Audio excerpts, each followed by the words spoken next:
orang Kristen adalah kelompok di luar dari Yahudi yang konon selamat gara-gara Yesus mati di salib.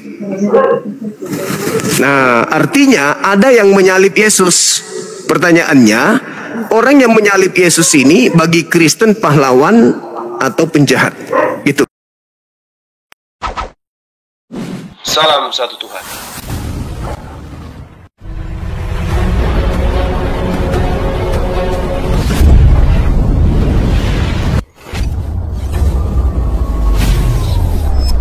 Ya, pengantar ini singkat para sahabat. Dukung semua ya sahabat-sahabat kita channel Densa News Muslim.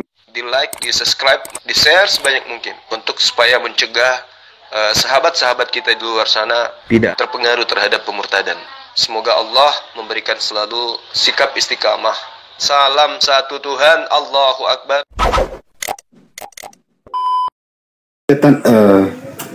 Perjalanan setelah Yudas menjadi figur pahlawan di situ, jika ada berita tentang pahlawan ya.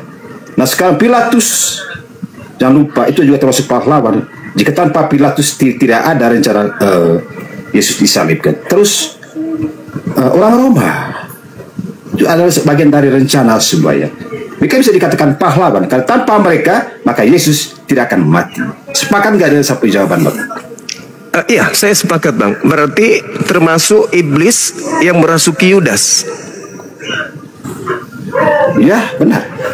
Termasuk iblis. Itu adalah bagian dari rencana kita. Iya.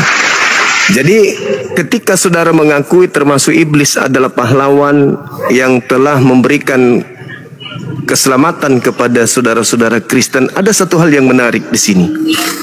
Ketika Yesus ingin dibunuh oleh orang-orang Yahudi pada saat itu, Yesus sendiri mengatakan bahwa kalian ingin membunuh aku karena di dalam diri kalian itu tidak memperoleh firman, dan kalian ini adalah anak-anak iblis. Itu yang pertama. Orang yang ingin membunuh Yesus adalah anak-anak iblis. Iblislah yang menjadi bapakmu, Yohanes 8:44, dan kamu ingin melakukan keinginan bapakmu. Berarti keinginan bapak adalah agar Yesus mati. Yes. Berarti yang Anda maksud Bapak yang merencanakan Yesus mati itu iblis? Benar. Sama dengan kisah Adam dan Hawa. Tanpa kita harus sepakat. Seperti kisah Adam dan Hawa. Tanpa iblis di sana, maka Hawa tidak akan makan buah terlarang. Benar nggak, Abang? Jadi bisa dikatakan memang figur iblis itu memang sengaja diciptakan oleh Tuhan. Iya, untuk menjadi pahlawan. Sepakat itu, Bang. Kita harus sepakat, Bang. Untuk menjadi pahlawan, kan? Ya, bisa dikatakan artinya memang itu adalah ciptaan Tuhan lah. Jadi kita manusia ini kan diciptakan bersama dengan iblis, ya. Karena ada di dalam wahyu itu bahwa bahwa bumi ini adalah memang yang berkuasa adalah iblis. Tapi ada sekian tahun. Abang baca nggak itu di wahyu? Iya, betul. Berarti kesimpulannya kita ini satu bumi tetapi beda apa namanya? Saya tidak tahu. Iya. Satu bumi mungkin beda itu. Disekat kita ya. Jadi manusia nggak bisa lihat iblis kayak. Atau mungkin juga iblis punya kuasa untuk melihat manusia tetapi tidak bisa menyentuh secara fisik. Jadi kita dibagi oleh sekat, gitu ya. Kurang lebih begitu pendapat saya, Bang. Iya. Terakhir dari saya, Bangku. Silakan, Bang. Yesus ketika datang ke Galilea, dia mengajarkan Injil. Lalu kemudian ketika di area Taman Getsemani itu diceritakan kemudian di dalam Matius 16 data 19 21 dan sampai 23. Ketika Petrus ingin menghalangi Yesus agar jangan pergi ke sana, karena kata Petrus, kalau kamu ke sana, pemikiran Petrus, kalau kamu pergi di sana, kamu itu pasti disalib dan dibunuh. Tapi Yesus marah. Kata Yesus, hanyalah iblis. Ya. Ya. Nyala iblis. Karena kamu hanya memikirkan apa yang dipikirkan oleh manusia, ya. dan kamu tidak memikirkan apa yang dipikirkan oleh Tuhan. Nah, saya ingin mendeteksi lebih jauh. Menurut abangku, apa yang dipikirkan Yudas? Yang dipikirkan Yudas, engkau tidak akan mungkin disalib, atau engkau akan disalib. Maka engkau akan disalib ini adalah pemikiran iblis. Silakan. Jadi begini, saya akan mencoba menjelaskan kepada abang. Saya akan mencoba menjawab sesuai dengan pemahaman saya. Jujur, saya ingin berterus terang kepada Bang Suma bahwa saya ini ijazah SD saja. Tetapi saya ingin menjawab sedikit pertanyaan Anda. Semoga saya bisa meyakinkan Anda. Misi dari Yudas dipilih Yesus, tentu Yudas sudah Allah sudah memilih Yudas sebagai bagian dari rencananya, ya, karena namanya Allah, dia sudah mengetahui awal dan akhir sebuah cerita dari Tuhan.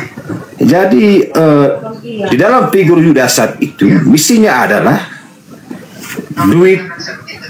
Itu misinya, duit. Tapi kemudian setelah dia mendapat setelah Yesus dijual dengan koin, ada penyesalan di dalam dia. Itu tugasnya dia. Tugasnya kau Yudas, kau harus menjual Yesus dengan uang perak. Itu aja tugasnya. Saya tidak tahu lagi apa setelah itu misinya dia. Silakan Abang Suma, menurut tanggapan Anda. Jadi gini Bang, kalau Yudas itu kita udah selesai. Maksud saya gini, ketika Yesus kemudian menuju kepada tempat di mana dia tidak seharusnya ke sana, karena kalau dia ke sana, maka dia akan dianiaya, dia akan ditangkap, dia akan diserahkan kepada imam kepala, dia akan disalib. Nah, oleh karena itulah Petrus menarik dia ke samping supaya Yesus itu tidak ke situ. Karena kapan dia ke situ, maka ada dua kejadian. Yang pertama dia disalib, yang kedua dia tidak disalib. Nah, menurut Abang, apa gerangan di dalam pikiran dalam pikiran Petrus sampai dia menghalangi Yesus jangan ke situ? Apa yang ada dalam pikiran Petrus? Karena Yesus mengatakan, enyahlah iblis, kamu hanya memikirkan apa yang dipikirkan oleh manusia, kamu tidak memikirkan apa yang dipikirkan oleh Tuhan. Nah, kira-kira yang dipikirkan Petrus di situ apa? Saya akan mencoba seakan-akan saya Petrus waktu itu, ya. Iya. Jelas saya punya dua pikiran di situ. Antara saya mengasihi Tuhan saya, artinya saking dekatnya saya, bahwa kan dia udah dijemput oleh tentara itu, ya. Bahwa waduh, guru saya itu semua dibawa. Jadi ada perasaan ketakutan di dalam karena hubungan mereka itu antara murid dan guru itu sudah lama. Terus ada pemikiran yang kedua, ya, artinya dengan dia menahan Yesus dengan kesimpulan bahwa dia membatalkan rencana Yesus menuju ke salib. Jadi itu ada dua pemikiran, iblis dan si Petrus. Itu analisa saya. Bisa dipahami gak, Pak? Bisa diulang. Sorry. Saya ulangi lagi. Jadi mengapa itu tadi dia? Saya ulangi lagi ya. Semoga Anda bisa mengerti. Jadi saya merasa saat ini bahwa saya seperti si Petrus.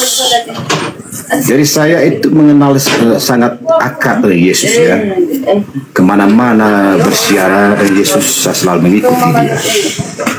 Nah, ketika Yesus melarang bahwa Yesus jangan pergi, itu karena saya mengambil pribadi Petrus bahwa saya merekam bagaimana Yesus guru saya tahu seperti guru saya.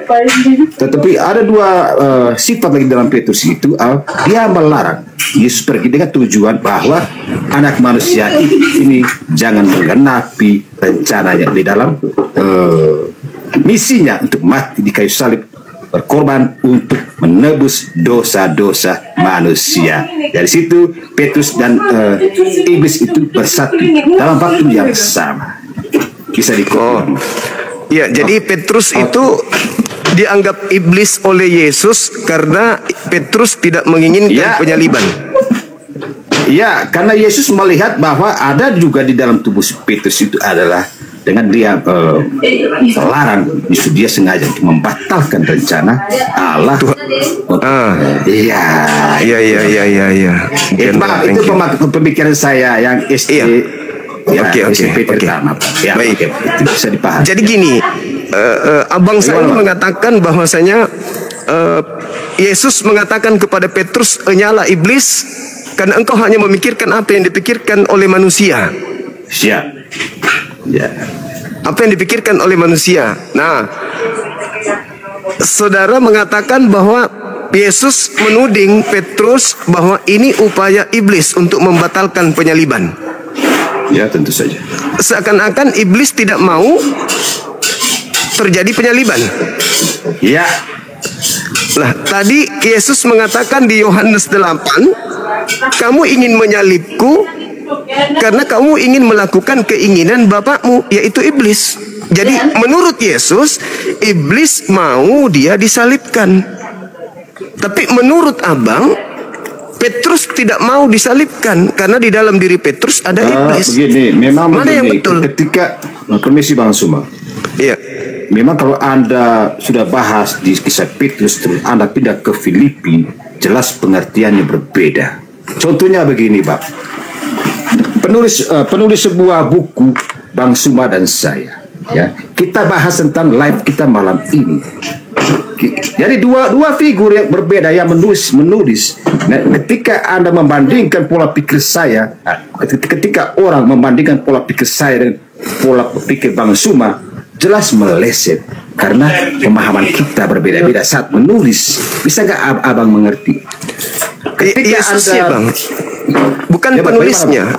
Yesusnya yang mengatakan. Yesus yang berkata, bukan penulis. Yesus berkata, orang-orang yang ingin membunuhnya adalah anak-anak setan. Yang Yesus mengatakan yang ingin membunuh dia adalah anak-anak setan.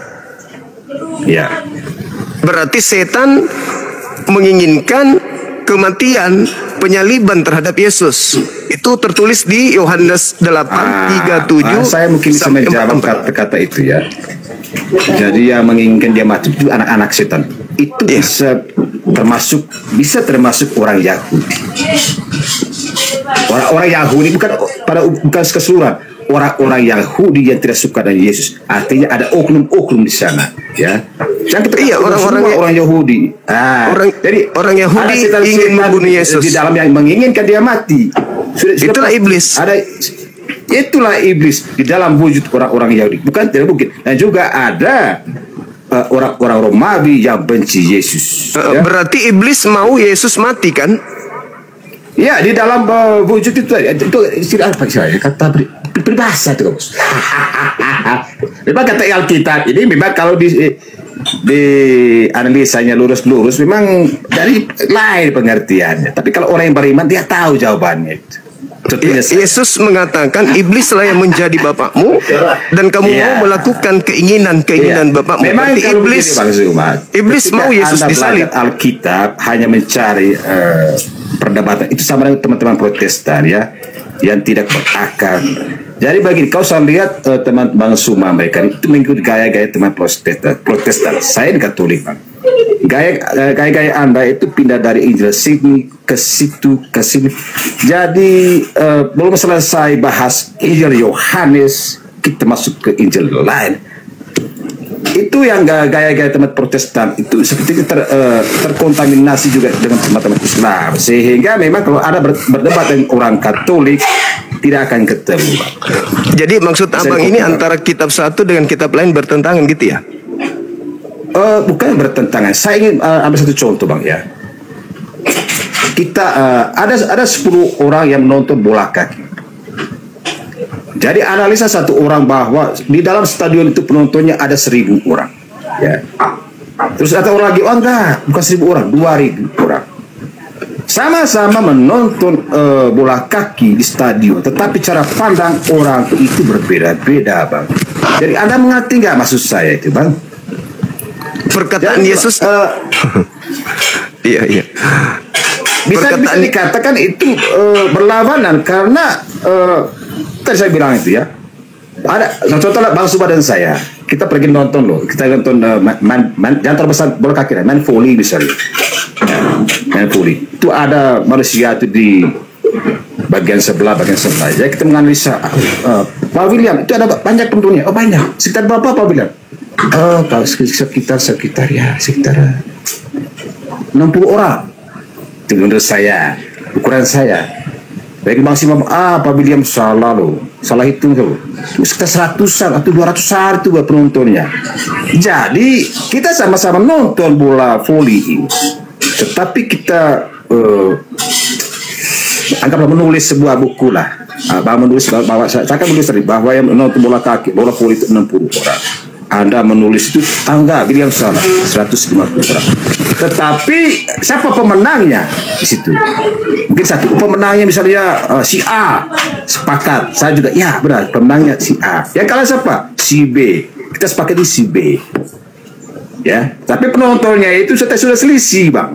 Tetapi ada satu bagian-bagian yang sama pemenangnya, dan yang kalah sampai yang kalah. Terus netnya itu pasti satu, ada net, ada tiang misalkan, ada bola volinya, itu sama sepakat kita bahwa itu adalah yang dimainkan satu bola voli saja, bukan 5. Memang kalau kita saya juga berdebat dengan teman-teman Protestan, pusing saya karena mereka bermain kata-kata, jadi sulit kalian pahami ketika kalian berada di luar, ya. Kalian akan seperti berdebat sampai macam Romo Patris bilang, kalian akan berdebat sampai selama-lamanya. Memang cocok teman-teman Islam itu bergabung dengan Protestan. Jadi kalian itu nanti akan berbusa menurut saya berdebat, nggak akan selesai, Bang. Iya, itu pemahaman kami Katolik. Maksud saya begini, Bang Suba, kalau bisa Anda itu nggak usah ikut gaya-gaya teman-teman Protestan. Kasihan nanti akhirnya abang itu digoreng-goreng oleh apa yang kalian bermain sendiri nanti. Iya, itu penilaian abang. Itu penilaian saya, Bang. Iya, ya, saya juga punya hak menilai Anda. Saya melihat Anda ini orang kita masih orang yang tidak paham Bible, tidak ngerti Bible, tidak ngerti adalah hak kita masing-masing pribadi. Padahal Yesus sudah mengatakan di dalam kitab Yohanes 8 itu yang ingin membunuhnya adalah anak-anak setan. Itu, Bang. Begini, Bang. Menurut saya kita nggak usah terlalu banyak lebar tentang Yesus itu harus mati atau apa. Intinya begini, kalau kami Katolik begini, singkatkan pola pikir. Siapa ya penolong kamu? Pikir kamu nih siapa Tuhan Yesus? Terus siapa yang menolong kamu? Yesus Kristus. Kamu berdoa kepada saya. Kamu berdoa kepada saya, Yesus Kristus. Jadi cukup di situ dulu kita meyakini. Jadi kita nggak usah Yesus itu mati mana, Yesus itu lahir tahun berapa. Karena begitu sekarang di Protestan sekarang ya. Yesus itu mati tahun berapa, Natal itu wajib enggak? Apa sih untungnya itu kita ngomong ya? Tidak ada guna kita. Ya. Sebenarnya, Bang, kalau kita mau jujur, lebih baik kita fokus aja bahwa Tuhan yang kita percaya, Tuhan yang kita sembah tidak salah. Yesus sebenarnya Kristus. Ya. Sebenarnya kalau singkat aja kita meyakini itu ya. Nggak usah terlalu kita belajar karena bagian-bagian itu bagian tugasnya penulis ya Gereja Katolik. Jadi ketika saya juga bingung ketika teman Islam berani bahas Alkitab sementara dia berada di sebelah Kristen ya. Jangan ke teman Islam, teman Protestan saja berdebat juga saya sekat. Anda kok mau membahas Alkitab seolah-olah lebih jago daripada Katolik? Kan nggak maksud kalah. Contohnya saya begini ya, saya pembuat kue. Saya tahu ini resep bumbu kue ini ada 3 jenis ya. Tetapi yang saya tulis di buku itu cuma 2 jenis. Anda pasti jelas kehilangan 1 jenis karena saya penciptanya. Saya nggak mungkin tulis semua di buku itu 3 jenis. Begitu. Jadi sesat menurut saya teman-teman. Kalau kalian hanya fokus pada Alkitab, belajarlah para gereja Katolik, Anda akan menemukan. Tanyalah Romo Patris Allegro.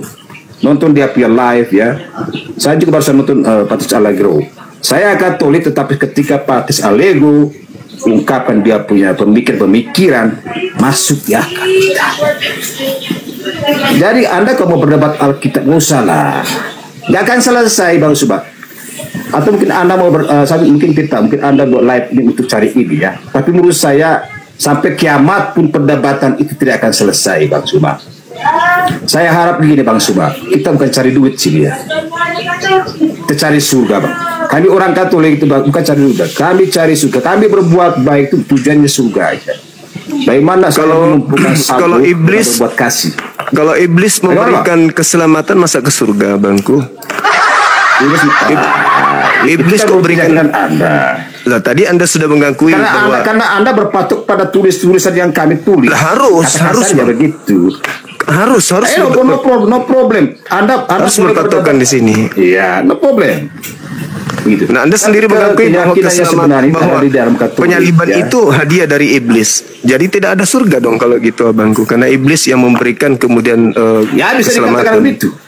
Ya, nah sekarang bisa gini. Dikatakan begitu, tanpa iblis maka rencana penyaliban itu batal. Berarti juru selamat Anda adalah iblis, kan gitu. Jika Anda mengatakan begitu sudah berarti Anda sudah salah. Lah, tidak akan ada penyaliban tanpa iblis, Bang. Jadi juru selamat Anda itu iblis. Anda menyebut kata pahlawan dengan Yesus ya. Berarti Anda mengatakan bahwa iblis itu pahlawan, Yesus itu bukan. Yesus itu korban. Korban. Nah sekarang apa yang membuat Anda tuh menikmati itu si iblis menjadi pahlawan? Ya, Anda masuk surga gara-gara kerja mereka, gara-gara iblis Anda mendapatkan surga. Kalau iblis tidak melakukan pembunuhan, bisa jadi seperti itu.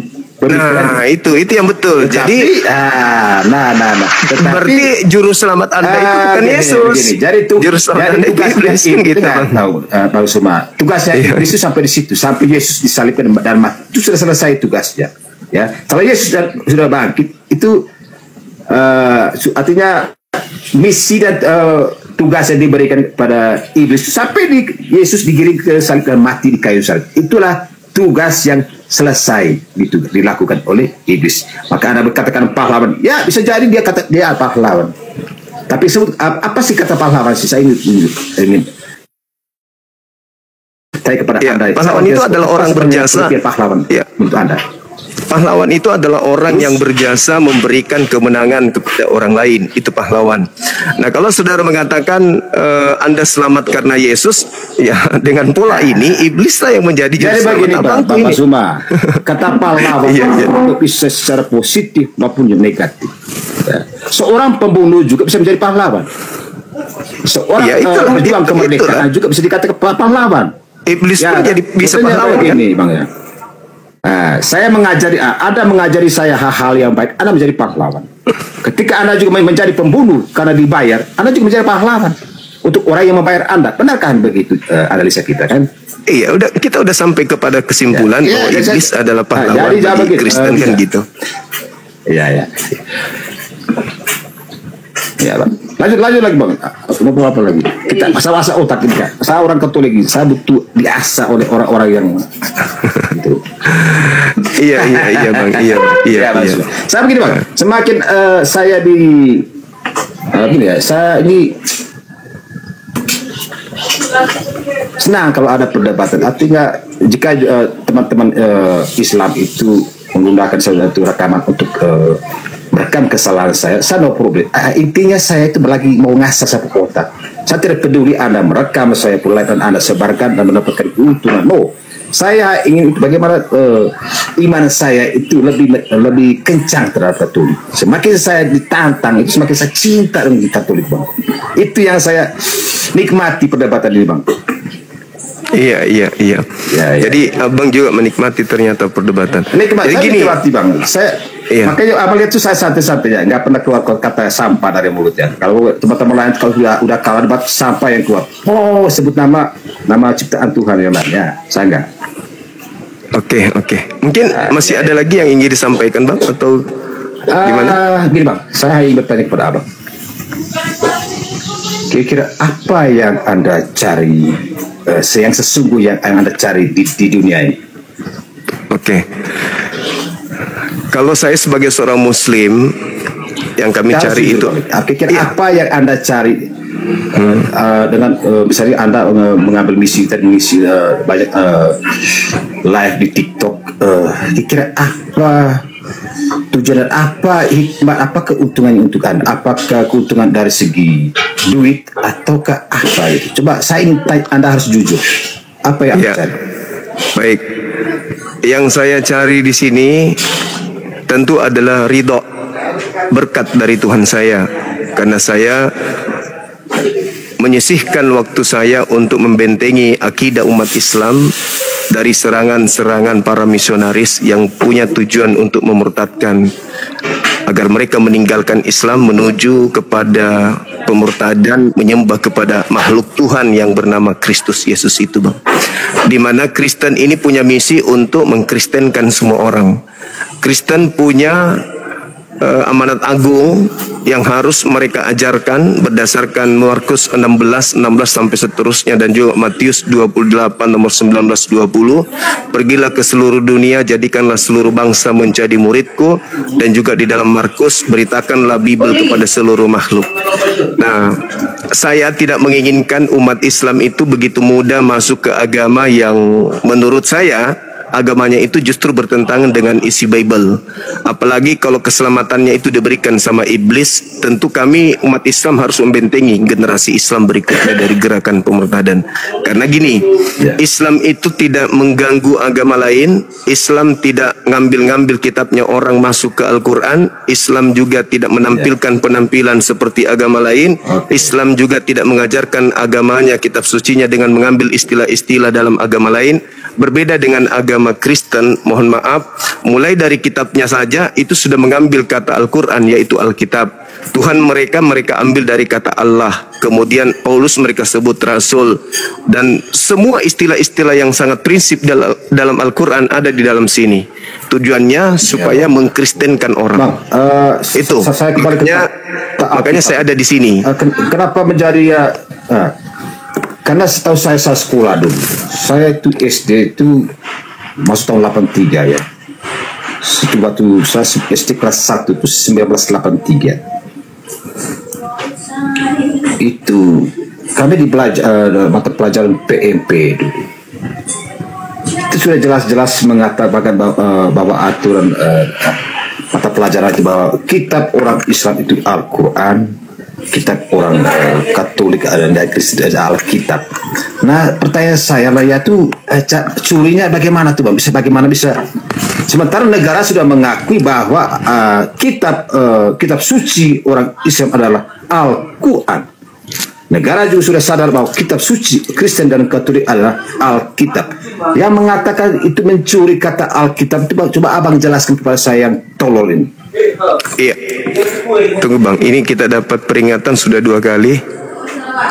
Kenapa TikTok sangat sensitif kalau sama saya? Gitu ya Bang ya. Atau ada yang melapor Bang?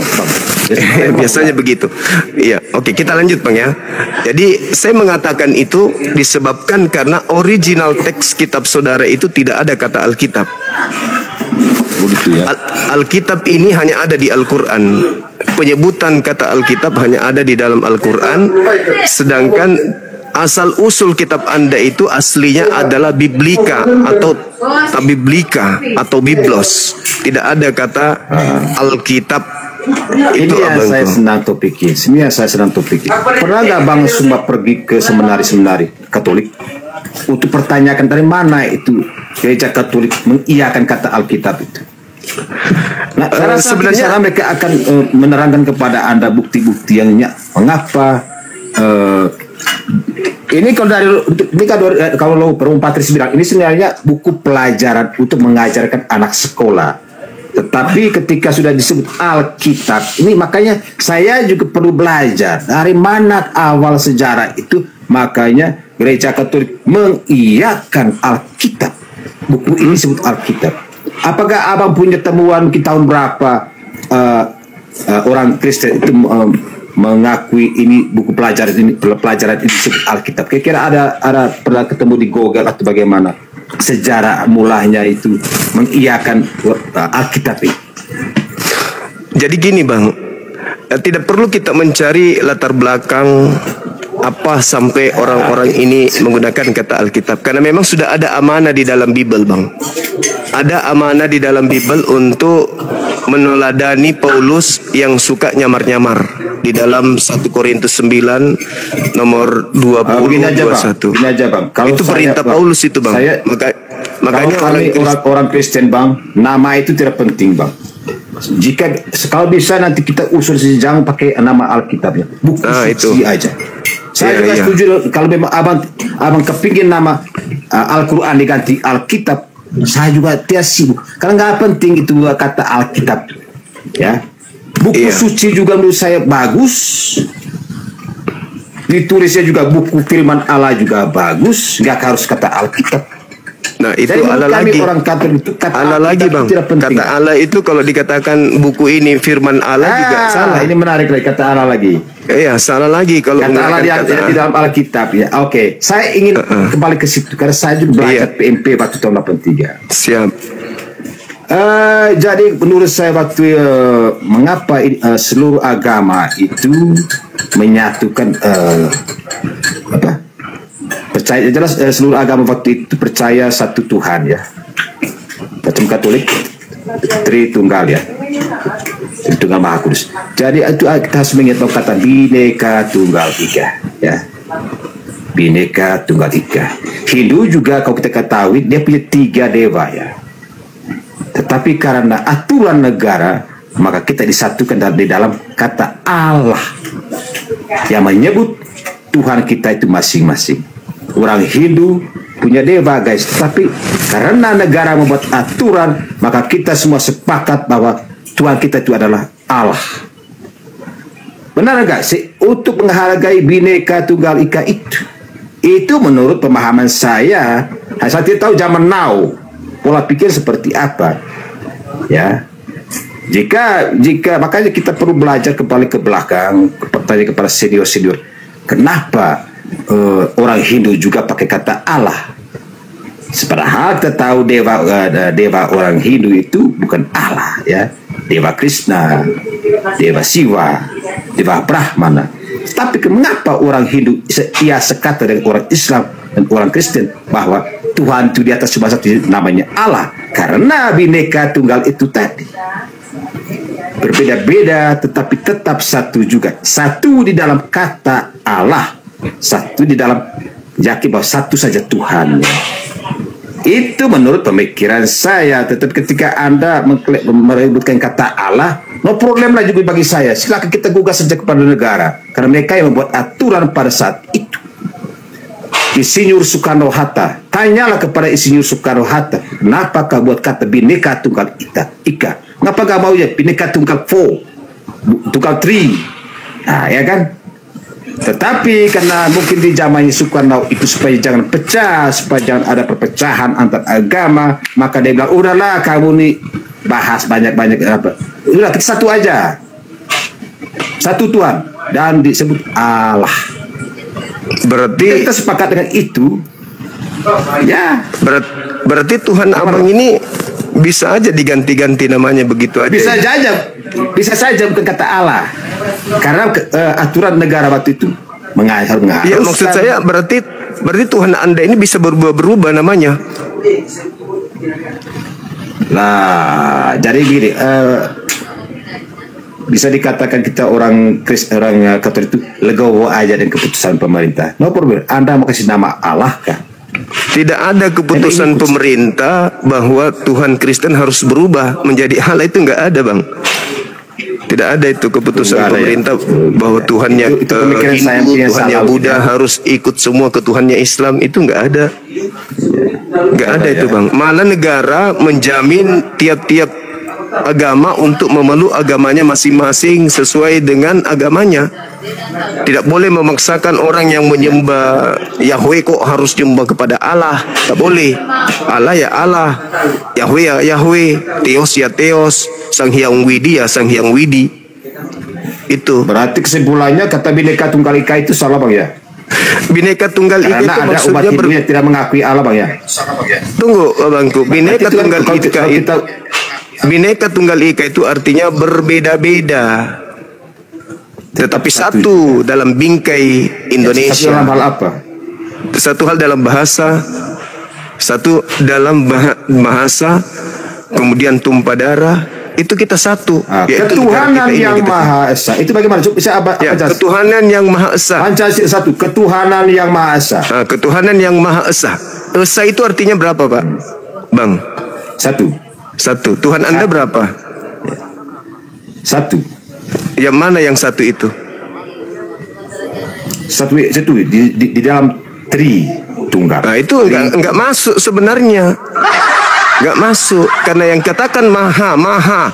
Kalau dikatakan maha satu, itu tidak ada lagi dua, tidak ada lagi tri. Namanya maha, sama seperti Oke, besar. saya ikut aja ya. Jadi Tuhan saya Antara besar dengan maha besar itu berbeda. Antara satu dengan maha itu sekarang satu udah ada gereja karismatik namanya. Jadi dia cuma itu berbeda. satu. Itu Bang. Ya, karismatik itu cuma satu saja, nggak ada Roh Kudus, nggak ada Bapa, dia hanya Yesus Kristus. Jadi abang sepakat aja dengan gereja karismatik. Dia nggak mau ikut Katolik, dia nggak mau ikut Protestan. Dia bilang terlalu banyak pusing, langsung mendebat terus. Duduk saya jadi karismatik saja.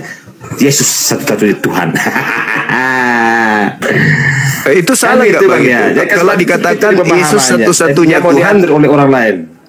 Kalau dikatakan Yesus satu-satunya Tuhan, baru itu ketuhanan yang Maha Esa. Kurang lah, kita kembali ke kata tadi, ketuhanan yang Maha Esa, gitu. Ya, Maha Esa itu artinya Maha Esa itu artinya tidak terganggu, tidak terpotong, tidak berbagi. Tuhan yang Maha Satu.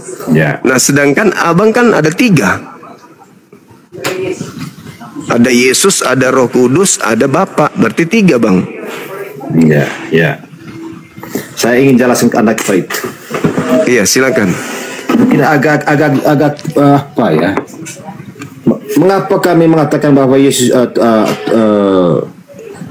Tritunggal Maha Kudus? Ya. Yesus menyebut Bapa itu 1. Yesus 2. Roh Kudus 3. Nah, sekarang saya ambil contoh.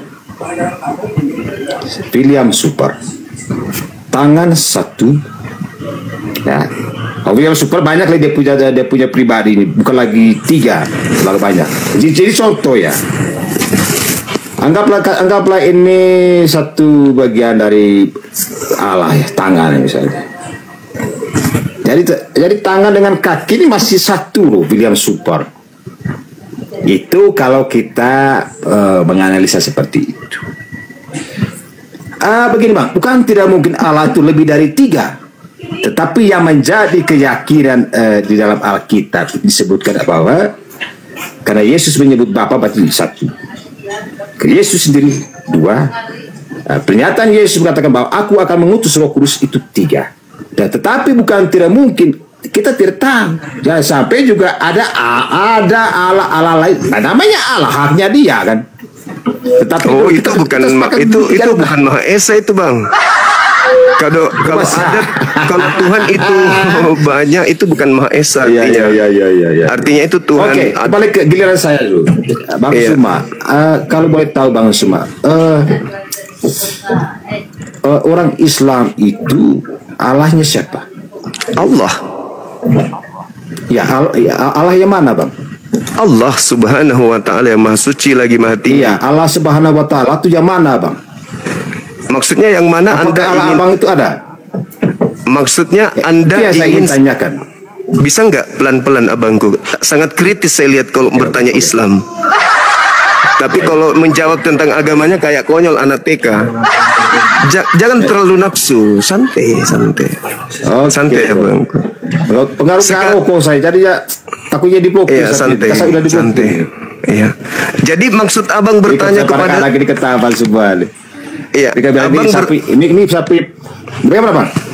Abang bertanya kepada saya itu mengatakan Tuhan Anda ada, itu maksudnya Anda ingin saya tunjukkan Tuhan saya seperti bayi yang keluar dari palungan? Enggak, saya cuma tanya Allahnya Islam itu yang mana Bang? Itu yang saya ingin tanya. Iya, pertanyaan Anda ini yang mana itu maksudnya saya harus menunjukkan objek ini Tuhan saya. Ini Tuhan saya atau gimana maksudnya yang mana? Apakah Tuhan itu bisa dilihat memang menurut Yesus Bang? Enggak, karena kalau saya baca di Al-Quran itu kadang-kadang situ kata Allahnya merujuk kata Allah itu kadang-kadang dia kami. Sekarang kami juga bingung juga Allah mengatakan kami itu saya pernah baca. Kalau Yesus Apakah berkata Allah akulah dia itu banyak? maksudnya Apakah Allah Islam itu ada banyak? Itu yang kalau Yesus mengatakan kami menyampaikan itu. Kalau Yesus mengatakan akulah dia itu maksudnya pemahaman saudara dua atau satu? Enggak, maksudnya abang jelaskan dulu, jangan dulu lompat ke saya. Abang jelaskan masih seperti apa. Iya, kalau Anda bertanya seperti apa, apakah yang Anda inginkan itu saya harus menjelaskan Tuhan saya itu seperti makhluk, ada tangannya, ada kakinya, ada disunat pada hari ke-8. Apakah yang begitu? Kalau di Islam bang, itu tidak disifati, itu pagan. Kalau ada manusia, ada Tuhan, ada seperti manusia, butuh makan, butuh tidur, itu pagan. Yesus juga mengajarkan Tuhan itu tidak bisa dilihat. Kalau Islam, laisa kamitslihi syai', Tuhan itu tidak serupa dengan apapun. Di dalam kitabnya Yahudi, Tuhannya Yahudi juga tidak serupa dengan apapun. 2 Samuel 7 nomor 22. Di kami Tuhan itu tidak sama dengan makhluk. Jadi kalau abang bertanya Tuhannya umat Islam itu yang mana? Itu pertanyaan aneh. Karena Tuhan itu tidak bisa dilihat, Tuhan itu tidak bisa gambarkan. Kami hanya mengatakan begini. Sepakat itu apa ya? Kami hanya mengatakan begini, bang. Kami hanya mengatakan begini. Tidak ada ya. Maksudnya tidak ada? Karena tidak dilihat. Itu, siapa itu Sihab itu ya? Siapa itu seperlihat maksud Anda Tuhan itu tidak ada karena tidak dilihat. Kalau begitu akal Anda ada nggak, bang? Ya, itu menurut pemahaman itu. Iya, sekarang saya tanya, akal Anda ada nggak? Saya pernah nonton YouTube-nya. Iya, kalau akal Anda ada nggak akal Anda? Ada. Akalnya ada. Bisa tunjukkan? Ada. Bisa tunjukkan? Akal saya? Iya. Nggak bisa. Tetapi akal Anda saya tidak punya akal. Begini. Kami mengenal Allah kami, ya bang. Kami mengenal Allah kami kepada apa yang disampaikan, terus bagaimana teladan para pewarta itu memang mewujudkan bahwa itu adalah Allah yang ada. Menurut karena dia turun ke bumi gitu. Ya. Dengan lupa jangan tersinggung. Menurut kami orang Kristen itu bahwa apa yang dipraktikkan dalam kisah-kisah Nabi Muhammad itu mungkin mengkopi Allahnya Nabi Muhammad ya. Contohnya istri ada 11, terus apa ya? Menikahi anak 6 tahun ke bawah. Jadi kesimpulannya itu kami menilai secara Kristen bahwa apakah Allah orang Islam itu berdosa? Ya. Ya, bisa abang jelaskan itu bang. Yesus itu berasal dari hasil poligami, bang. Kalau kakeknya Daud tidak 600 istrinya, Yesus itu nggak hadir di bumi. Ya bang ya. Terus kemudian kalau Anda mengatakan Nabi Muhammad itu menikahi anak di bawah umur, itu takaran siapa? Iya bang, itu saya di siapa tuh? Saya nonton di Edis, benar gak bang? Coba abang Iya. Itu si Edis. Jadi iya, bang. Jadi kalau kita mengatakan dia menikahi anak di bawah umur, yang membuat standar itu siapa? Sedangkan di zaman nenek kita usia 13 tahun, 12 tahun sudah ada yang menikah. Itu tahun-tahun 1900 itu kita masih dapat nenek kita menikah kelas 5 SD. Ini di Indonesia. Bang, saya punya baterai ini sudah 0,1%. Oh iya, silakan bang, silakan. Silakan bang, silakan. Salam kenal bang ya. Siap. Oke. Izinkan teman-teman yang mau naik ya. Oke, baik. Makasih.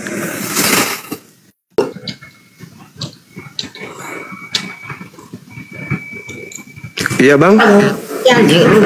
Gimana maksudnya?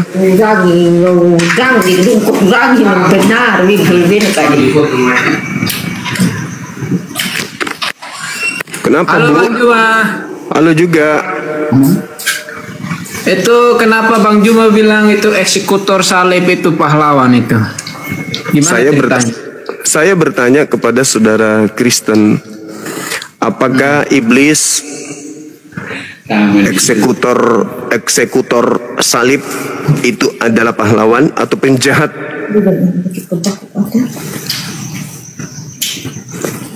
Iya, kenapa itu dibilang pahlawan? Itu bertanya, Abang, itu pertanyaan. Apakah eksekutor salib itu pahlawan atau penjahat bagi Kristen? Itu bukan pahlawan, tapi itu adalah apa namanya? Menggenapi nubuatan aja. Kalau nubuatan menggenapi nubuatan yang dimaksud di dalam Yohanes 11, imam kepala bernubuat Yesus harus mati untuk bangsa Israel agar bangsa Israel tidak dirampas oleh Romawi. Itu maksudnya. Itu nubuatan memang dari Nabi Yesaya. Kalau penyalipan itu memang kan harus terjadi. Kalau tidak terjadi kan tidak ada penebusan. Oh, berarti Yesus mengatakan, Yesus ketika ingin dibunuh, Yesus mengatakan bahwa iblislah yang menjadi bapakmu. Itu kan yang jadi bapak yang jadi bapak yang dimaksud Yesus kan itu orang yang berdusta, itu orang yang menyalip Yesus. Kayak Bang Juma itu kan suka berdusta, mempelintirkan ayat-ayat Alkitab. Coba tolong tunjukkan di mana nubuatan membunuh orang benar untuk menyelamatkan Kristen. Di mana nubuatan itu yang Anda sebutkan tadi? Boleh saya tahu? Nubuatan dari Tuhan itu kalau berarti Anda lagi memfitnah Tuhan ini. Kok memfitnah? Tidak memfitnah, Bang. Kalau Anda tidak memfitnah, mana dalilnya? Tuhan ingin menyelamatkan para pendosa dengan membunuh orang benar, itu di mana? Gini Bang Juma. Kalau Bang? Ini ada perumpamaan itu dari Tuhan Yesus. Kalau biji apa namanya biji jangan biji dari tanaman apa buah apa contohnya, kalau tidak mati terus tidak ditanamkan tidak mati, tidak akan ada Iya, Yesus mengatakan, Bang, Yesus di dalam Yohanes 8:37 sampai 44, yang mau membunuh Yesus itu adalah anak-anak setan. Kok anak-anak setan? Bukan anak setan itu adalah kelompok-kelompok orang-orang yang... Loh, Yesus yang mengatakan begitu kok Anda membantah? Coba Anda baca Bible, makanya buka kamera. Sekarang saya tidak pegang Alkitab, makanya saya pakai ini. Buka kameranya, Bang, biar diskusinya bagus. Itu memang Alkitab. Ini saya undang buka kamera, silakan buka kamera. Kalau bilang itu eksekutor salib itu pahlawan, itu bukan pahlawan, Bang. Yesus yang mengatakan orang-orang yang ingin membunuhnya itu adalah anak-anak iblis. Mana? Coba ditunjukkan ayatnya di mana anak-anak iblis. Yohanes 8 nomor 37 sampai nomor 44. Iya, coba dibacakan dulu.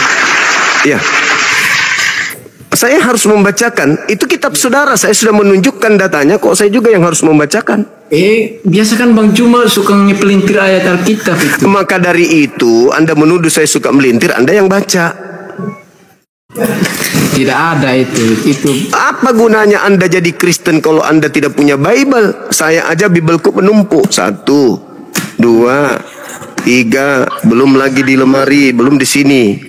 Bibleku banyak sekali. Saya Muslim, tapi karena saya mau belajar, saya beli Bible. Saya punya Bible banyak. Tapi kan kalau Bang Juma baca Alkitab itu hanya buat mencari kesalahan, bukan mencari. Kesalahan itu tidak perlu dicari. Kesalahan itu sudah terekam. Siapa yang mengajarkan Anda bahwa Tuhan menubuatkan orang benar mati untuk menyelamatkan para pendosa? Yang mengatakan kepada Anda itu siapa?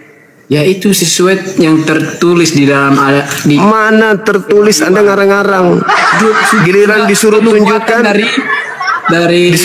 dari nabi-nabi sebelumnya. Kalau tidak ada kan kalau cuman ngomong itu ngarang, itu penyesat namanya, abangku. Bukan gitu. Bang Indra Syekhan.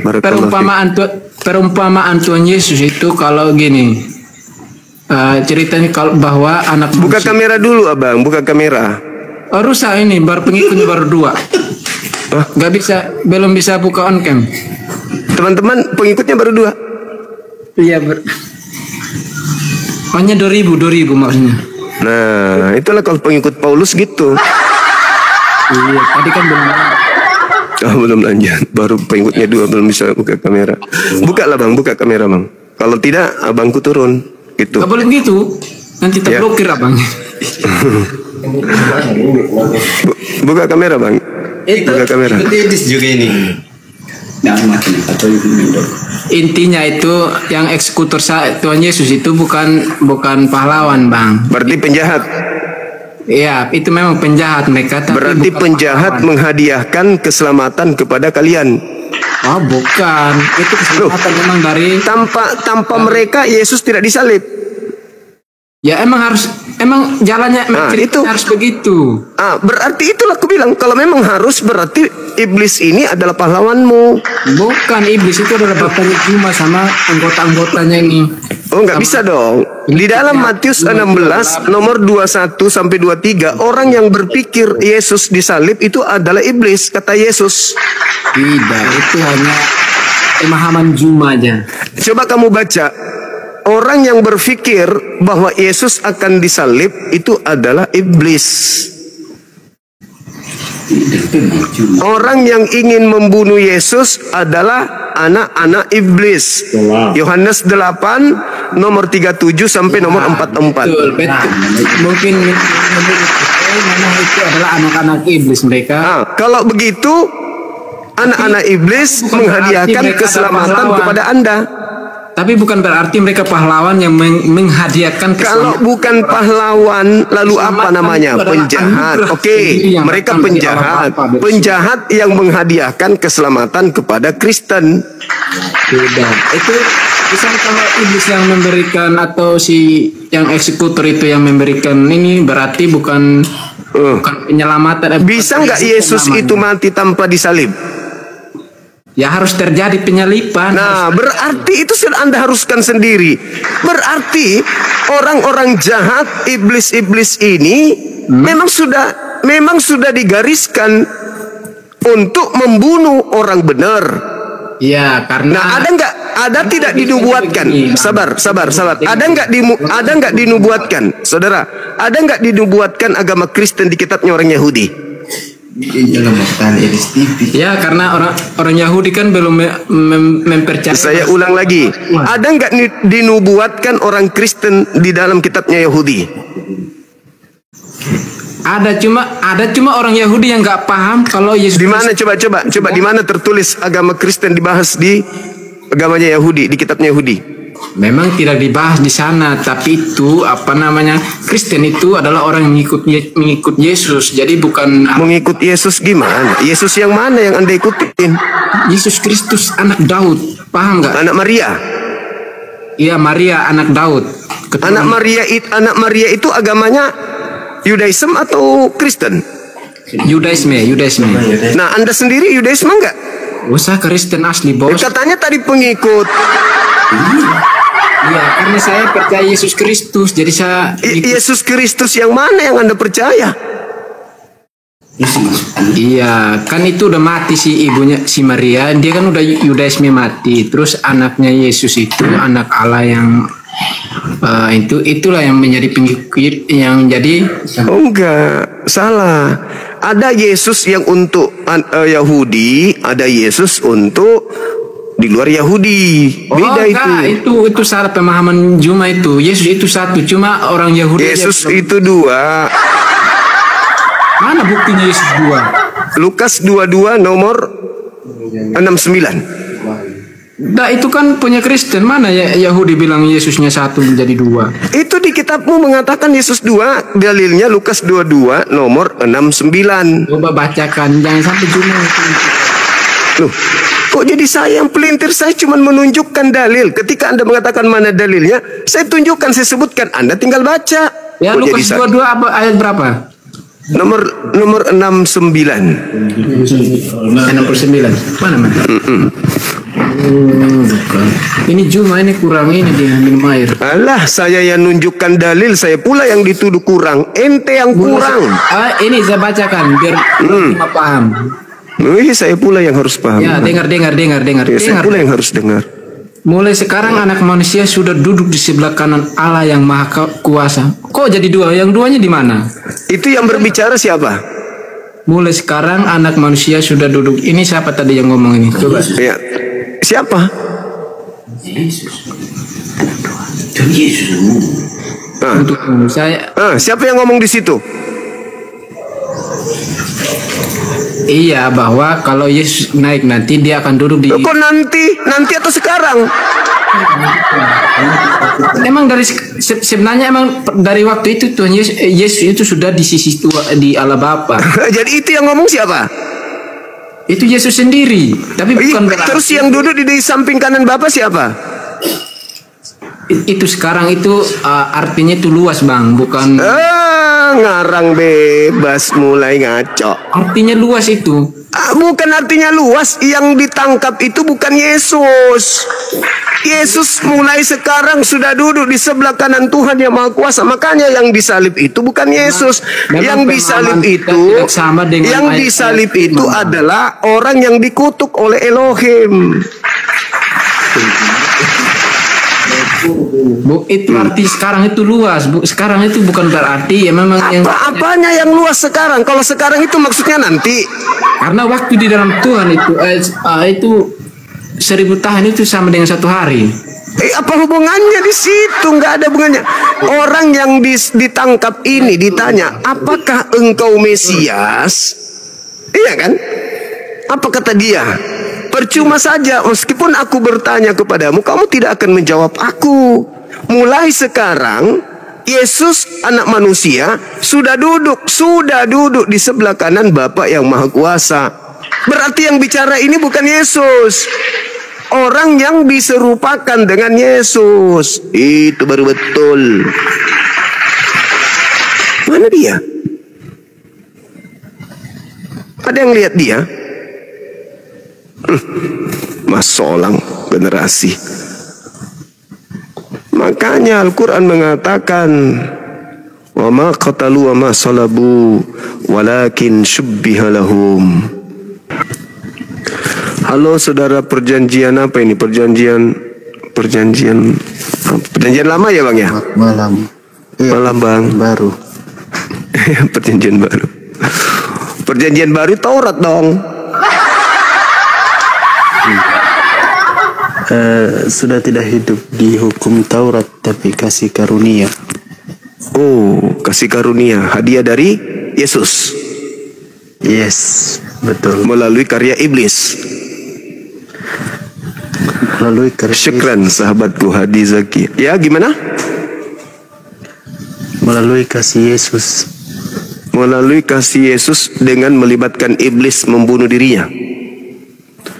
Di mana di Alkitab dibilang melibatkan iblis di membunuh dirinya? Tunjukkan. Lukas 22 nomor 3.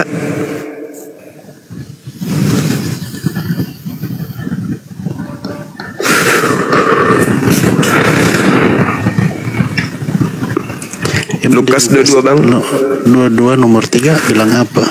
Di situ dikatakan bahwasanya maka masuklah iblis merasuki Yudas untuk kemudian menyerahkan Yesus kepada imam-imam. Ya, itu kan merasuki Yudas, bukan merasuki Yesus. Akibat merasuki Yudas, apa endingnya?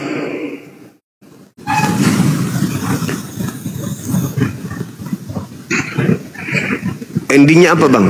Ya, Yesus disalib. Nah, berarti iblis berjasa.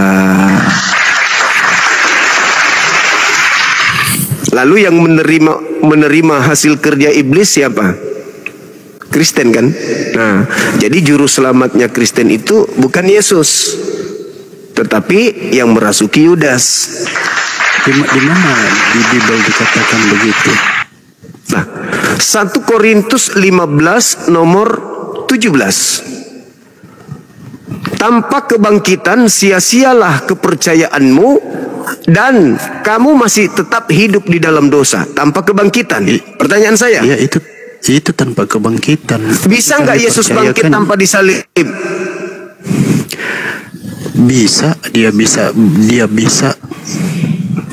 Bisa bangkit dari kubur tanpa disalib? bisa, Yesus bisa melakukan hal itu. Artinya dia bunuh diri? Enggak, dia bukan bunuh diri. Enggak, kalau dia tidak dibunuh berarti dia bunuh diri dong. Enggak, emang siapa yang bilang dia bunuh diri? Anda mengatakan Yesus bisa bangkit dari kematian tanpa disalib. Jadi yang membunuhnya siapa? Kan yang membunuh Yesus orang Romawi.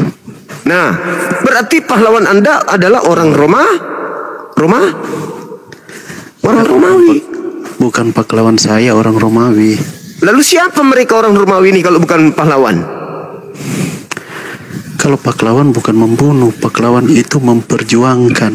Nah, berarti dia penjahat. Siapa penjahat? Orang Romawi.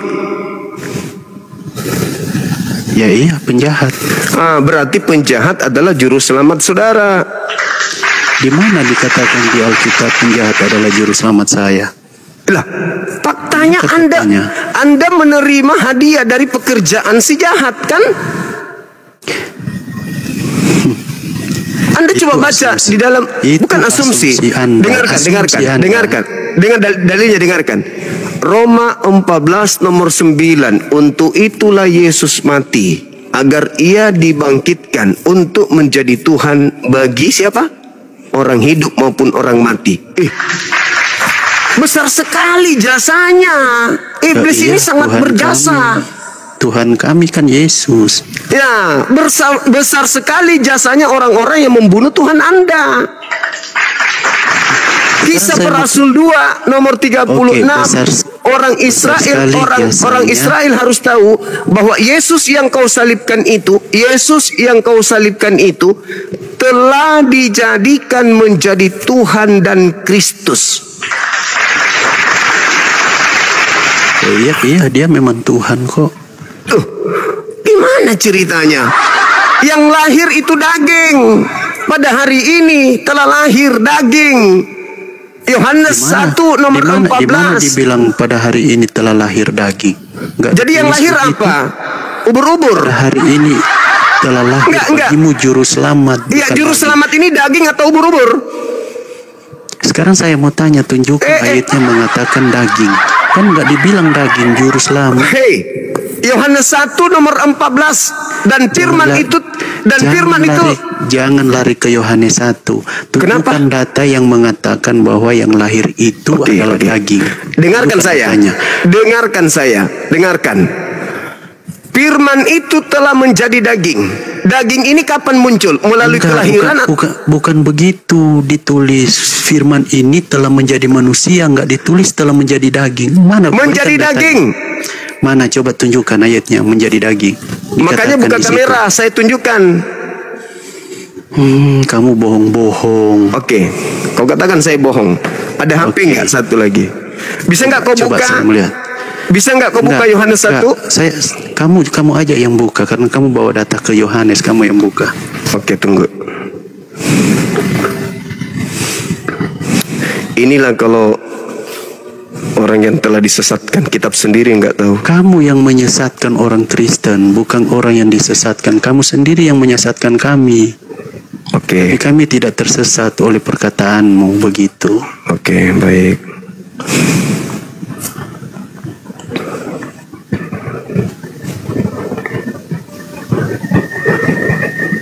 Oke ya. Nah, saya buka ya. Teman-teman, 6.700 di YouTube yang menonton, di YouTube juga 1000-an lebih.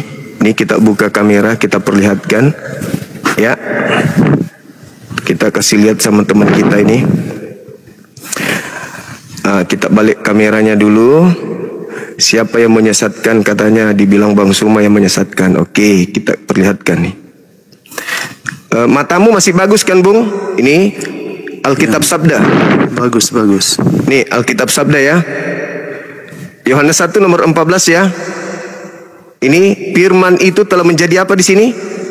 Telah menjadi manusia. Oke, kita lihat aslinya ya. Telah menjadi manusia. Telah menjadi manusia. Manusia ada di angka 4561. Nih, saya tekan nih. Ini manusia. Tuh manusia saya tekan. Bismillah. Apa yang muncul? Bahasa Yunaninya sarx. Sarx. Sarx. Terjemahannya apa? Kita lihat ya sama-sama ya. Dari jauh ke jauhan turun sampai ke bawah nih. Apa itu? Daging. Iya, daging. Terus tadi kau bilang saya pembohong. Kau bilang tadi saya penyesat. Iya, tapi kata-katanya kan bukan daging. Kata-katanya telah menjadi manusia. Macam ya? Apa? Tadi menjadi daging. Menjadi daging kok jadi manusia. Coba tunjukkan ayat mengatakan bahwa ia telah menjadi daging. Mana? Coba tunjukkan datanya. Itu daging tadi. Sedangkan Tapi Alkitab lembaga Bible Indonesia mengganti daging menjadi manusia. Jadi yang kita lihat tadi ini apa? Sekarang saya mau tanya kamu percaya enggak bahwa Yesus itu firman Tuhan? Astagfirullahaladzim, ya Allah ya Karim. Tunggu dulu saudara. Jadi tema ini, eksekutor salib itu pahlawan atau setan atau penjahat. Saya tidak mengerti dengan eksekutor itu apa. Yang menyalibkan, yang melakukan, yang sepakat, yang bersekongkol membunuh Yesus, sehingga Yesus dibunuh, sehingga Kristen dapat hadiah. Terima kasih. Sekarang saya mau jelaskan kepada. Terima kasih setan. Sebelum gara-gara Yesus, kamu merasuki Yudas, Kristen selamat. Kan begitu. Terima kasih setan, berkat kalian Yesus dibunuh, dan karena dia dibunuh dosa-dosa kami terhapuskan. Kau harus berterima kasih kepada siapa? Kepada Yesus? No. Yesus tidak akan mati tanpa iblis. Maka lu harus berterima kasih kepada iblis dulu. Karena tanpa pembunuhan terhadap iblis, sebelum Yesus mati, dia sudah menyampaikan hal itu terlebih dahulu. Bahwa dia harus mati dan bangkit pada hari yang ketiga. Itu tertulis di mana? Yohanes pasal 16. Yohanes pasal 16. Matius pasal 16. Tertulis di mana? Matius pasal 16. Oke. Sekarang di dalam Lukas 24 nomor 46, Yesus mengatakan ada tertulis bahwa dia harus bangkit pada hari ketiga di dalam kitab Taurat. Tolong tunjukkan di dalam kitab Taurat Yesus bangkit pada hari ketiga tertulis di mana? Kenapa harus lari ke hukum Taurat? Yesus yang mengatakan itu.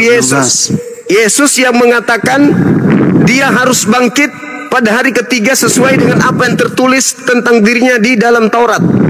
Tapi ternyata tidak ada di Taurat. Apa hubungannya dengan Taurat? Saya mau tanya.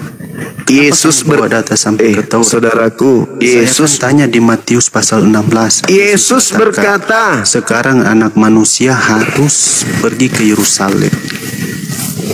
Yesus yang berkata, Yesusnya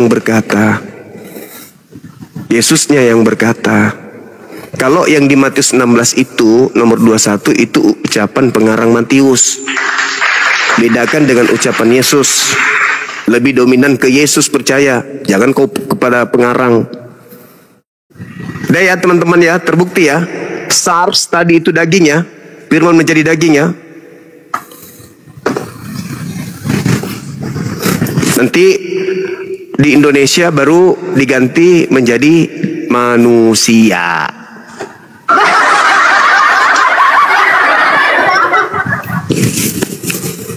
Halo, selamat malam. Kokoriko.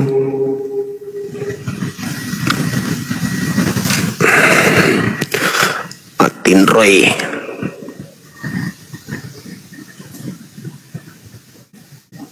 Silakan saudara-saudara non-muslim.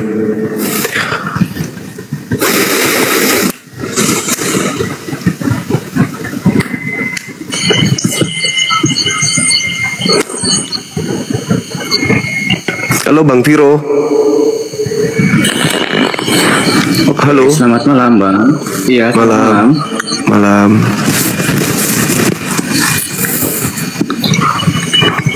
Ya, gimana kabarnya Bang Suma? Baik, alhamdulillah. Ini kayaknya aktivis gereja kayaknya nih. Dari Katolik Bang atau Protestan? Kayaknya Protestan. Aku Protestan, Bang. Aku Protestan. Iya, kelihatan dari kacamatanya Bangku. Boleh, Bang. Jadi gimana ini, Bang? Aku boleh bertanya gimana? Iya, kita tanya jawab tentang eksekutor salib, karena di Islam juga membahas juga tentang salib. Nah, di Kristen juga membahas salib. Bedanya, kalau di Islam pelaku salib itu adalah penjahat. Nah, kalau di Kristen pelaku salib itu apa? Penjahat atau pahlawan?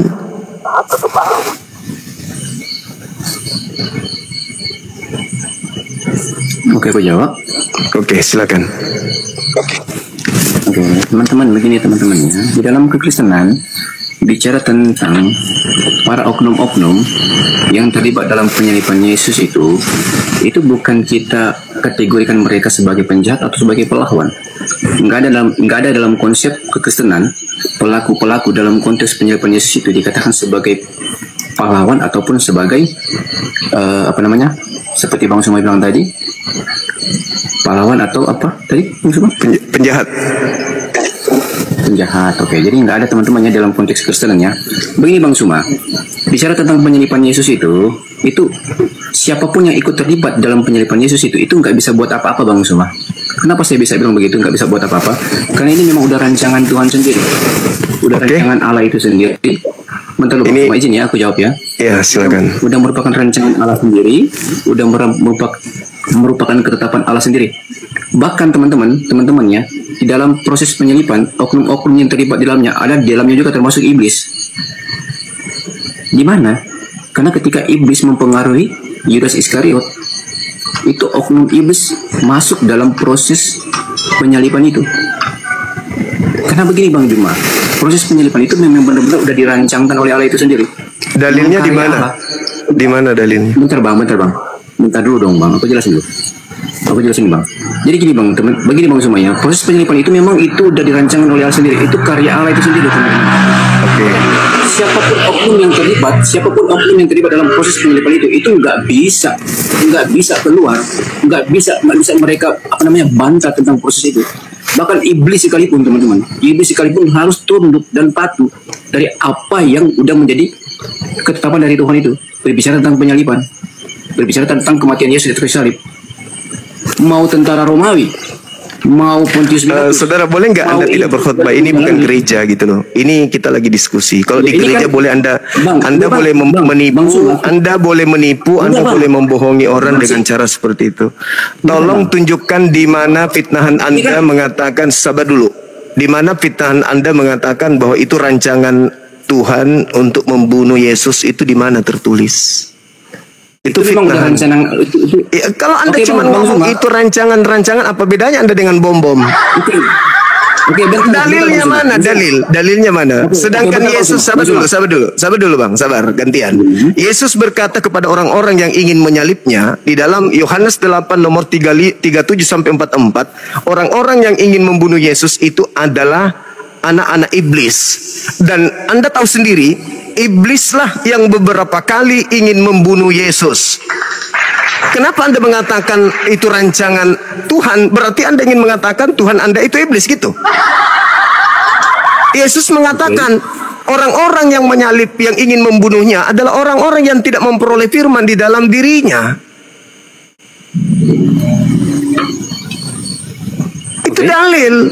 Berarti kata Yesus, orang-orang yang ingin membunuhnya adalah anak-anak setan. Berarti dengan kata lain, orang yang menerima salib sebagai jalan keselamatan adalah orang yang menerima hasil dari upah pekerjaan anak-anak setan yang ingin melakukan kehendak bapaknya. Berarti kalian ini tergolong apa? Orang yang menerima hadiah dari setan itu apa namanya? Oke Bang Iman, ya? Iya, silakan. Oke, sebaik teman-teman, di sini aku mau pertegaskan juga sama Bang Suma ya. Kita di sini diskusikan Bang Suma. Diskusi bukan khotbah. Ya, kita diskusikan. Ya, makanya diskusi apa sih definisi diskusi itu sebenarnya? Iya, Menurut Bang tanya Suma, apa jawab, definisi diskusi? memberikan data ilmiah. Ya, tanya jawab kan? Iya. Ya, tanya jawab kan? Iya, Kita betul. loh. Kita kalau debat kita bisa. Ya, kita kalau debat, konsekuensi dari debat itu Bang Suma, setiap argumentasi yang kita bangun, kita harus buktikan dengan fakta dan data. Betul? Ya, silakan Anda buktikan data di mana Tuhannya Yahudi menginginkan kematian kepada orang benar yang diutus kepada Bani Israel. Saudara, data Anda katakan. Diskusi data mana datanya? Tuhannya Yahudi mengutus orang benar untuk menembus dosa-dosa orang yang bersalah, itu tertulis di mana? Silakan. Saya tunggu. Saya diam, saya tunggu. Jangan cuma kayak sales. Silakan. Mana data Anda mengatakan bahwa Tuhannya orang Yahudi menubuatkan mengutus orang yang benar untuk mati menebus dosa-dosa Kristen laknatullah, itu tertulis di mana? Bang Suma, izin Bang Suma ya. Kita kan udah sepakat tadi, kita diskusi di sini kan? Tanya jawab doang kan? Dan Kita ada berdebat, data. kan? Dan ada data. Ada data. Kita diskusi kan? Bang, Diskusi Bang pakai Suma data tahu atau nggak cuma diskusi? Kalau kita debat, Bang, kita pakai data, Bang. kalau diskusi nggak pakai Tapi data? kalau kita diskusi doang, tanya jawab. Iya, Kalau diskusi memang itu nggak pakai data? konsekuensinya diskusi. Nggak pakai Iya, data? konsekuensi diskusi seperti itu. Enggak, Iya, dari memang. mana Kalau kamu nggak- dapat nggak definisi? Di mana kamu dapat definisi diskusi ilmiah tapi tidak ada data? Itu di pos ronda. Itu di pos ronda. Di pos ronda pun kalau orang berbicara mengenai politik, mereka harus punya data. Berbicara mengenai apapun dalam teori politik, teori diskusi, apa yang kita diskusikan itu adalah ujung-ujungnya mencari aspek kebenaran dari muatan yang kita bicarakan. Bagaimana Anda bisa dikatakan benar kalau Anda hanya Yesus itu dinubuatkan kalau tidak ada data? Ini bukan gereja, ini bukan sekolah minggu, tempat membunuh otak. Di sini di Komal Islam. Buka mic-nya, kamu kasih data kepada saya ketika Anda mengatakan bahwa Tuhan telah merencanakan kematian kepada orang benar untuk menyelamatkan Kristen pemakan babi, itu datanya di mana? Buka mic-nya. Ini kebiasaan Bang Zuma ini, kalau di roomnya Bang Zuma seperti ini. Tinggal. Saya cuma minta satu. Saya cuma Tapi minta memang ternyata Bang Zuma udah lama di apologet. Bentar. Tapi memang ternyata Bang Zuma udah lama di apologet. Udah lama jadi apologet, tapi nggak ngerti tentang debat dan diskusi sebenarnya. Oh, jadi Makanya kalau diskusi itu nggak perlu data gitu? Bentar. Iya, memang nggak perlu Bang. Yang namanya diskusi nggak perlu data. Kalau kita debat Bang, Berarti kalau kita Anda debat berdiskusi Bang, ngomong apa aja boleh? bentar dulu dong Bang, bentar dulu. Kalau kita debat Bang, Apanya orang ini? Diskusi tidak ada data. Gimana argumentasi yang kita cerita? bangun, pandangan pendapat, bentar dulu Bang. Kalau kita debat, argumentasi yang kita bangun, pendapat kita. Kamu di gereja, Dek. Kamu jadi sekolah minggu. Ajarkan anaknya Pak Bom untuk menyembah makhluk kuburan. Jangan di sini. Bukan tempatnya di sini, Dek. Saya tidak butuh orang yang cuma pintar kayak Elia Miron. Bisa bicara tapi kosong. Di depan gereja berisi, depan saya sampah. Tak ada ilmu itu. Bagi saya orang yang ngomong cokot, saya juga bisa. Itu mesin ketik peninggalan Belanda juga bisa kayak gitu. Tapi yang dibutuhkan itu data. Ketika kau memfitnah Tuhannya Yahudi, kasih data. Jangan kau ngarang gereja kayak di gereja. Oke, silakan saudara. Ya, selamat malam. Malam. Ya, kayak mana, Bang Juma? Iya, kok gelap kali kameranya? Iya, gelap. Kenapa bisa, Bang? Teranglah sudah. Oke. Dari Katolik apa dari mana ini? Dari Protestan. dari mana maksudnya? Protestan ya, Tritunggal. Tritunggal. Wah, mantap kali ini. Oke, silakan Bang. Mungkin setelah mendengarkan tadi beberapa saat kami berdiskusi, ada hal yang ingin disampaikan atau ditanggapi dengan argumentasi saya, silakan. Oh, tadi barusan masuk. Tapi narasi Bang Juma tadi yang menjelaskan narasi dia, si kawan tadi, ya kayaknya ada juga sih yang apa ya, yang kurang pas. Artinya harus jelas ya sebenarnya keimanan itu. Contohnya nih, kematian Yesus. Kematian Yesus itu sebenarnya penggenapan hukum Taurat. Kan itu tuh, penggenapan hukum Taurat. Makna penggenapan ini sebenarnya orang nggak semua paham. Apa maksud makna penggenapan itu, maksudnya apa? Yesus menggenapi hukum Taurat, artinya apa? Itu dulu dibahas. Artinya Yesus itu melaksanakan semua hukum Taurat itu tanpa celah. Bahkan sampai sampai mati pun dia melaksanakan hukum Taurat itu. Yesus itu menggenapi hukum Taurat, tunduk pada hukum Taurat sampai mati. Itu sebenarnya pemaknaan menggenapi seluruh isi hukum Taurat. Itulah Yesus. Sampai mati dia taat pada hukum Taurat. Itunya sebenarnya. Oke. Jadi mati adalah penggenapan hukum Taurat. Tolong bisa tunjukkan di kitab Tauratnya orang Yahudi membunuh orang benar sebagai simbol atau keselamatan, jalan keselamatan bagi orang-orang pelaku dosa, itu di mana tertulis, Bang? Oh, salah, bukan begitu. Nah, katanya tadi menggenapi Taurat, berarti Taurat dong jadi dasarnya. Nubuat itu kan penglihatan. Nubuat itu penglihatan. Nubuat itu adalah ramalan nabi-nabi. Nah, sekarang di mana diramalkan di dalam Taurat orang benar dibunuh untuk menyelamatkan orang-orang pendosa? Oh, enggak begitu. Jadi apa? Nubuatan apa yang digenapi dengan mati di atas salib? Kalau contoh spesifik ini, Gabriel, nubuatan mana yang digenapi Yesus mati di kayu salib sebagai penyelamatan? Contoh, mana nubuatannya? Di Perjanjian Lama, mana nubuatan bahwa keselamatan itu ada di kayu salib?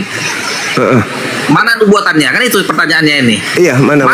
Jawabannya adalah nubuatan itu adalah peristiwa ketika Musa mendirikan tiang ular di padang gurun, yang mana orang Israel ketika melihat ular yang sebenarnya tiang ularnya itu ular palsunya itu, ular dibikin si Musa, Tuhan menyuruh Musa, jika kan digigiti ular ini orang Israel ini, jika mau selamat ini orang Israel ini, suruhlah mereka menatap tiang itu. Siapa yang melihat tiang itu, maka dia akan selamat dari patokan ular itu.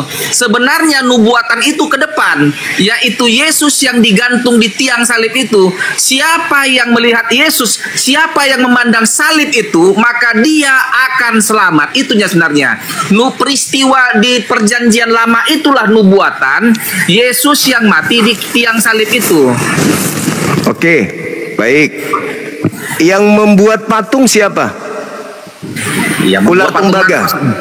Ular tembaga siapa? Ular tembaga itu ya orang ya Musa lah, karena diperintahkan Tuhan. Musa orang benar atau penjahat?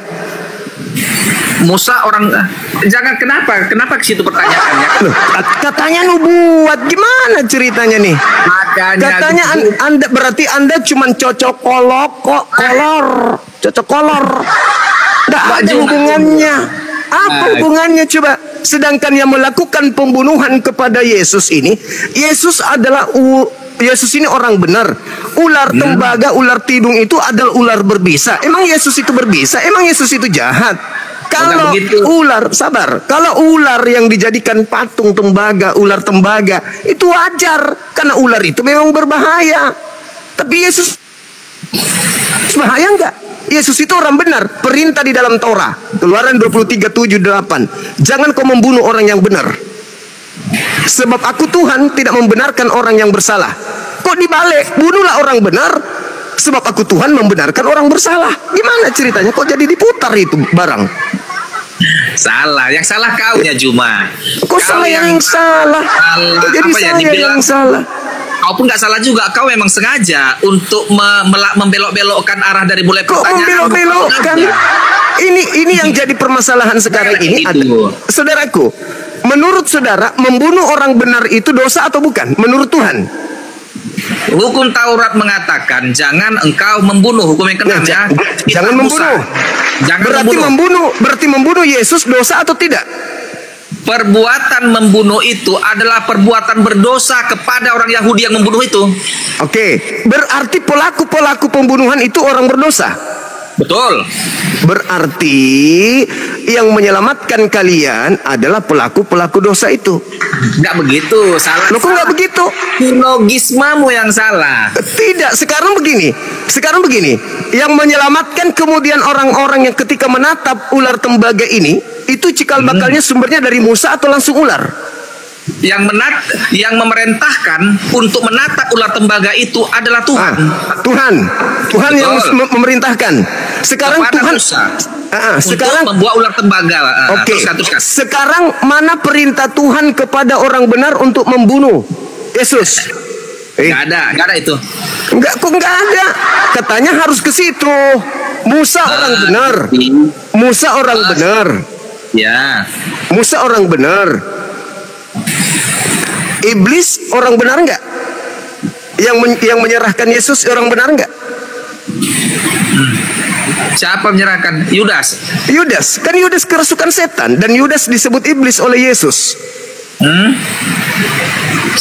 Ngertinya kau arti kerasukan setan yang dimaksudkan Yesus itu?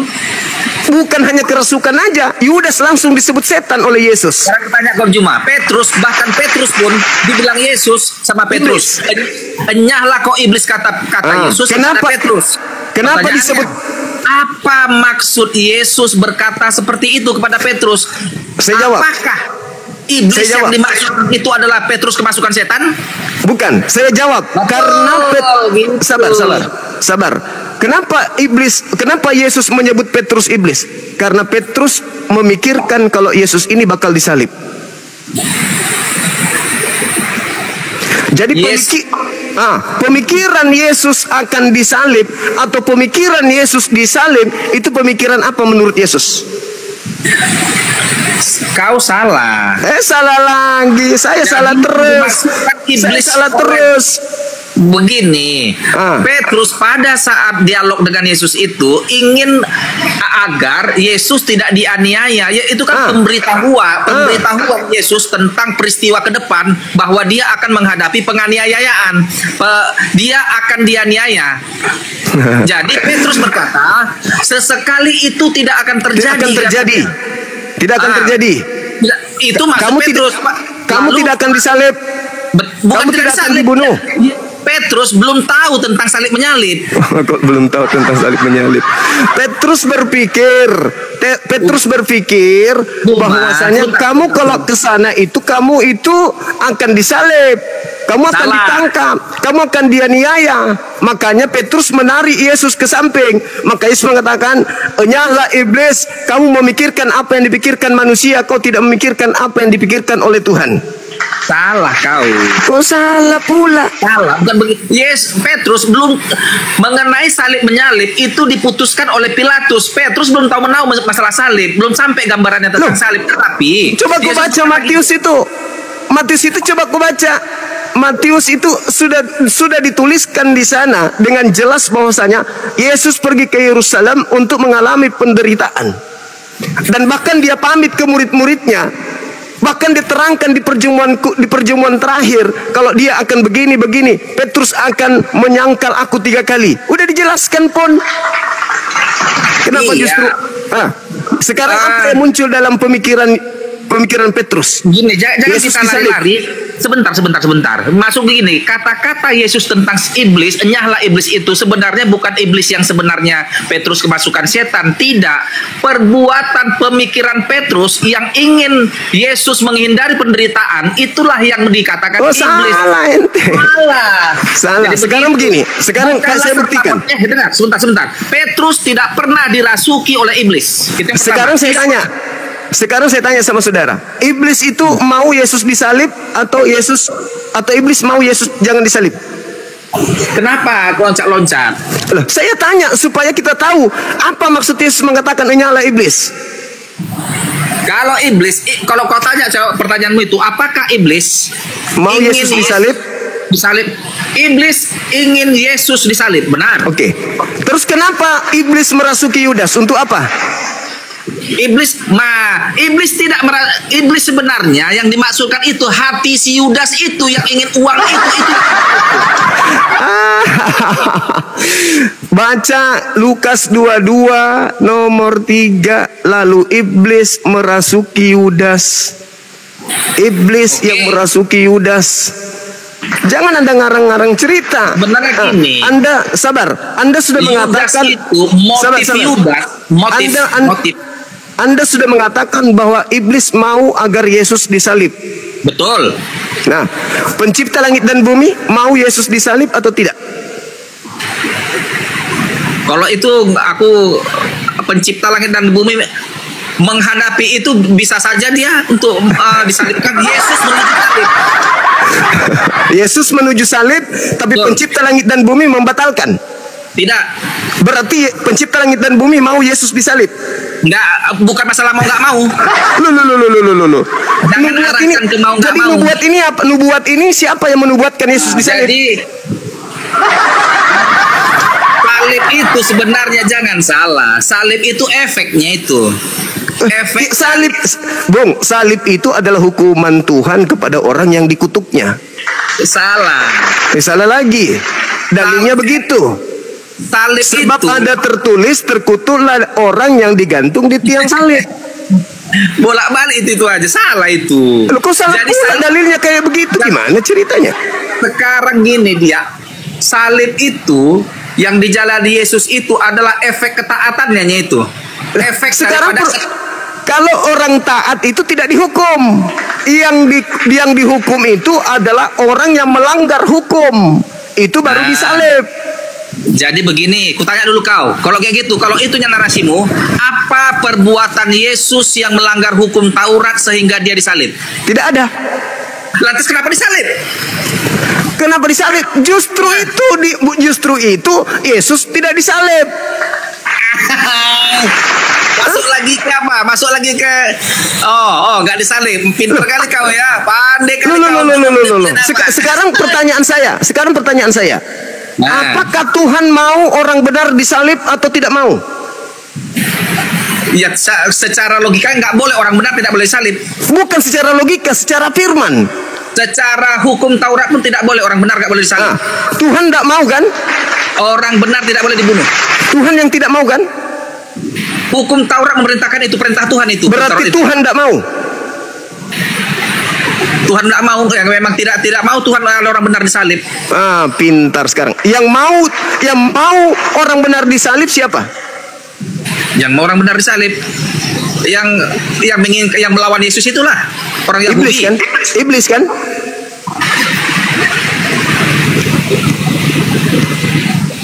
Kalau Yesus yang disalib berarti siapa yang berhasil? Tuhan atau iblis? Tidak ada. Enggak. Yesus orang benar. Tuhan tidak mau orang benar disalib. Iblis mau orang benar disalib.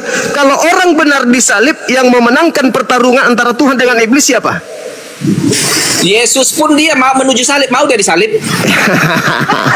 Sekarang kutanya kau Juma. Dari peristiwa Yesus mengatakan pada Petrus, "Nyala kau iblis," karena Petrus berusaha menghalangi Yesus menjalani penderitaannya, kan begitu? Betul nggak? Salah. Dengar.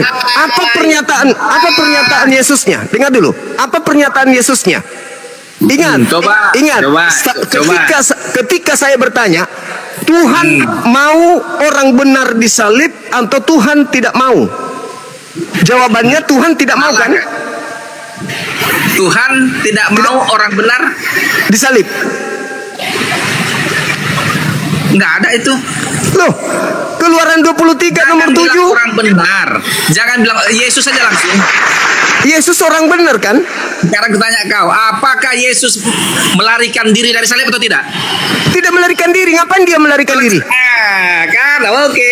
Kan kau bilang Tidak melarikan diri. Oke, Kenapa bagus. dia harus melarikan Kalau diri? tidak melarikan diri, kenapa Yesus kenapa Tuhan menghilangkan Yesus dari apa? Loh, Yesus itu tidak melarikan diri. Makanya Oke, betul. Yesus mengatakan, biarlah cawan ini berlalu, tapi bukan atas kehendakku, tapi atas kehendakmu. Sekarang pertanyaan saya, apakah Tuhan berkehendak membunuh Yesus di tiang salib? Hah?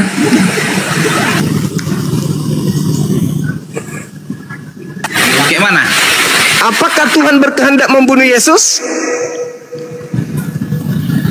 Tidak. Ketika orang Yahudi, orang Romawi berkongko-kongko ingin sepakat membunuh Yesus, apakah Tuhan membiarkan? Tunggu sebentar ya. Kalau Tuhan membiarkan berarti yang menang iblis. Kan gitu ceritanya.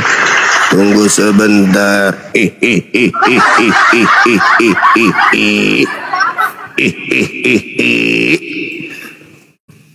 Gimana?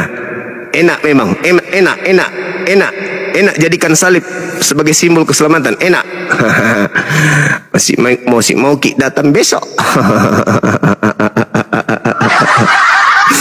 Beruntunglah umat Islam ini yang mengatakan hizzum fid dunya. Orang yang disalib itu adalah orang yang dihinakan oleh Allah. Sehingga umat Islam membersihkan Nabi Isa dan Yesus dari sangkaan-sangkaan orang-orang kafir.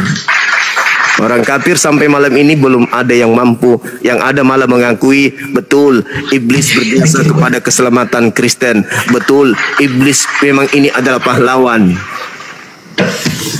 Na'udzubillah, tsumma na'udzubillah.